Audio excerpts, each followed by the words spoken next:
الانبیاء کے غلاموں، جس نبی کے سبب سے ہم ہیں، اگر اس کی عزت کا جھنڈا لہراتا رہا تو ہم رہیں گے، اگر اس پر حرف آیا تو پھر امام الانبیاء کے غلاموں جو ہاتھ بڑھیں گے یا ہم مٹیں گے یا وہ ہاتھ نہیں رہیں گے۔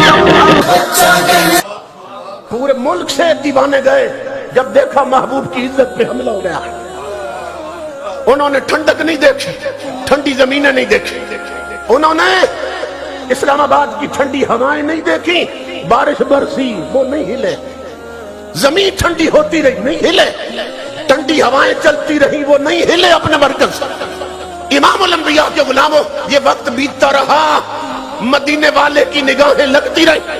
ایک دن کرم جوش میں آ گیا، نیچے ذکر مصطفیٰ ہو رہا تھا، اسی زاویہ اور اینگل پر ایک بادل کا ٹکڑا اٹھا ہے، اس نے کہا میں بھی تو اسی کا غلام ہوں جس کی انگلیوں پہ کبھی میں وجد میں آیا تھا۔ کہا تم ذکر نبی کر رہے ہو تو میں اس میں محمد میں بدل جاتا ہوں۔ اسی اینگل اور زاویے پر وہ پھر بادل نہیں رہا، اس میں محمد میں بدلا ہے۔ اس کی ریکارڈنگ دیکھ لے، ریکارڈنگ دیکھ لے۔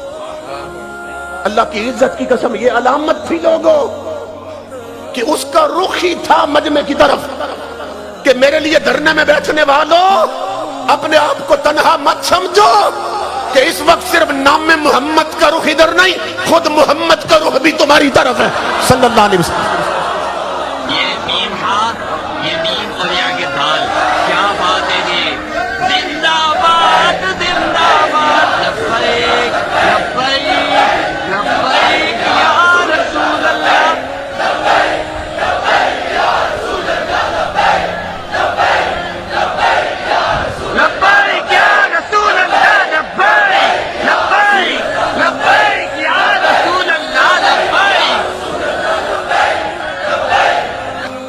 اب پاکستان میں وقت ہے جگی سے لے کر تخت تک بیٹھنے والا، اس کو پیغام دے رہا ہوں کہ ہن دل تے ہاتھ رکھ، سچ سچ دس ہے مسلمان دا مطلب کیا؟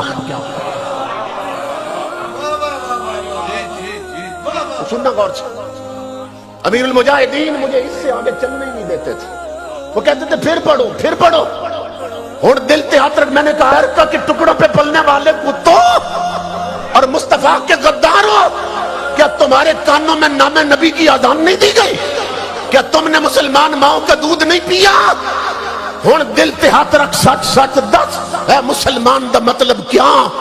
جے عشق نبی نہیں سینے وچ وت راز ایمان دا مطلب کیا؟ وت ہندوستانی ٹھیک ہاسے اتنے نقصان دا مطلب کیا؟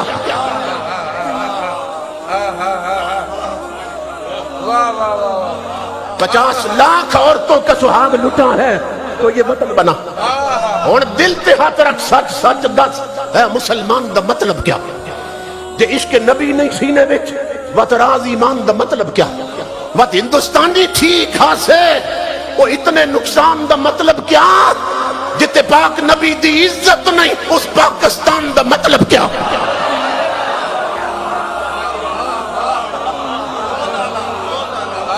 سمجھ رہے؟ اور دل تے ہاتھ رکھ، سچ سچ دس اے مسلمان دا مطلب کیا؟ آگے تحریک لبیک الیکشن میں آ رہی ہے۔ امام الانبیاء کے غلاموں، جب کمرے میں جاؤ نا ووٹ کاسٹ کرنے کے لیے اور مور لگانے کے لیے، تو پھر اس کو بھی اس وقت میرا یہ جملہ یاد رکھنا، ہن دل تے ہاتھ رکھ، سچ سچ دس اے مسلمان دا مطلب کیا؟ اس وقت میرا یہ جملہ یاد رکھنا، ہن دل تے ہاتھ رکھ، سچ سچ دس اے مسلمان دا مطلب کیا؟ جے عشق نبی نہیں سینے وچ وت راز ایمان دا مطلب کیا؟ وت ہندوستانی ٹھیک ہاسے وہ اتنے نقصان دا مطلب کیا؟ جتے پاک نبی دی عزت نہیں اس پاکستان دا مطلب کیا؟ ہم سنی اللہ کی عزت کی قسم اپنے جسم پر وہ سر بوجھ سمجھتے ہیں جو نام مصطفیٰ پہ کٹائے نہ جا سکے۔ ہماری ان زبانوں پہ فالج پڑ جائے جو ناموس نبی کے لیے بول نہ سکے۔ اس لیے میرے آقا کے غلاموں، اپنے نبی سے وفا کرنا، اپنے حضور سے وفا کرنا۔ اور امام الانبیاء کی حدیث پہ بات ختم کر رہا ہوں، جھوم جاؤ گے اپنے آقا کے ارشاد سنو گے۔ امام الانبیاء نے فرمایا من شیعنا شیعنا بہی، من شیعنا شیعنا بہی، فرمایا میری امت سن لو، امام الانبیاء کا ارشاد، آپ فرماتے ہیں جو ہم سے نبھائے گا ہم اس سے نبھائیں گے۔